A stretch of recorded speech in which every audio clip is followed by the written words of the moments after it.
Of all the amphibious vehicles of World War II, none are probably so underspoke of and unknown as the Land-Wasser-Schlepper. This big ugly beast of a tank didn't have any armaments and was weakly armored, yet it did its job very well. In this video, I'll be teaching you about the short history of the LWS, its impact, use, and legacy. Whether you are a history buff, someone who likes tanks, or even just mildly interested, you will come out of this video having learned something new. So join me today as we discuss the Land-Wasser-Schlepper.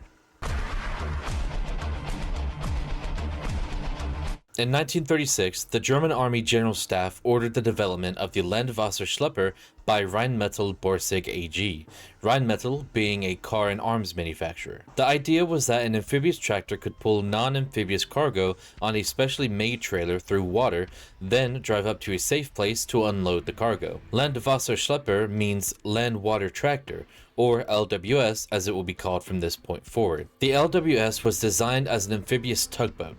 It could pull just under 40,000 pounds of cargo and was built to carry a crew of 3 and up to another 20 men. The LWS was 28 foot 3 inches long, 10 foot 4 inches tall, and 10 foot 3 inches wide. It weighed 13 tons unloaded and 17 when loaded. It had a Maybach HL120 V12 diesel engine. Despite its extremely odd look and the fact that it was basically just a tugboat with tracks, it was made in high quality and was found to be a very reliable and efficient vehicle. It had a long flat bottom and a set of tracks on either side, as well as 4 sets of road wheels suspended by leaf springs. The bow of the LWS stuck out past the tracks, with the driver's seat on top inside the cabin. This cabin on top was spacious enough to house the driving mechanism, all 3 crew members, and seating for all 20 extra men. The speed of the LWS on land was 25 miles per hour with a road range of 149 miles. It had twin propellers in the rear, allowing it to go almost 8 miles per hour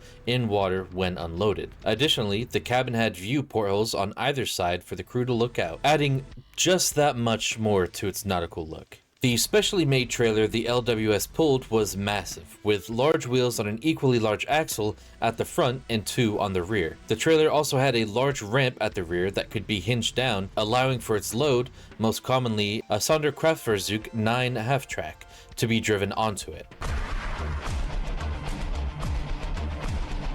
Although there were a few prototypes made, the LWS-1 was the one that stuck, but not for long. The project to develop the LWS was slowed during the invasion of France, but after the fall, it was sped up again in order to prepare for Operation Sea Lion, this being the German invasion of Britain. The project was never completed, however. There were 3 main reasons for this. 1.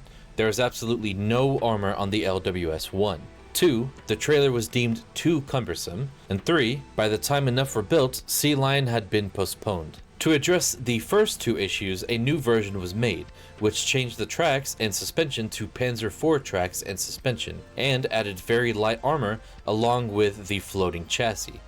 This version, called the LWS-2, or Panzerführer, or PCF, had a more flat top with 2 driver portholes protruding from the top front. It was proposed that the LWS-2 should be used with large pontoons between them to carry larger cargo, such as tanks. This meant that they would have been the core of a ferry rather than tractors. Though it seemed promising, after building and testing 2 prototype LWS-2s, the project was officially cancelled in 1942. Since Sea Lion never came, the LWS was mainly used in rivers and calmer waters to create and bypass bridges.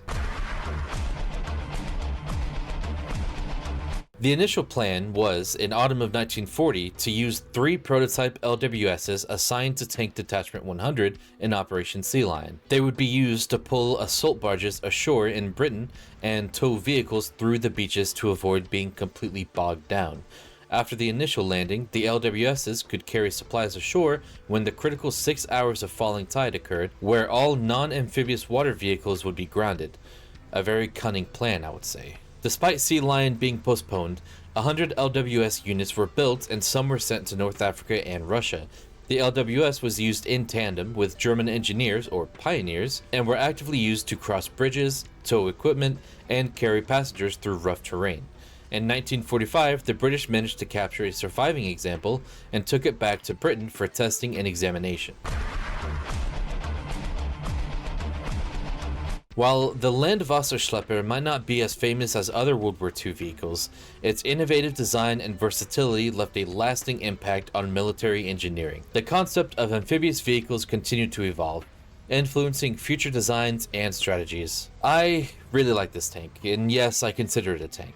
It's a large tractor, so it's a tank in my mind. I thought this one was really cool, and while it may not be super popular, I thought of it more like the 8-10 Warthog.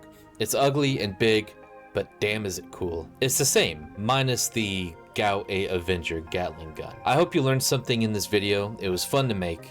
I'll make even more Tankboy episodes if I get more likes, comments, and subs, so please do all of that. I have been Pigspoo. I hope you enjoyed. Thanks for watching. Bye!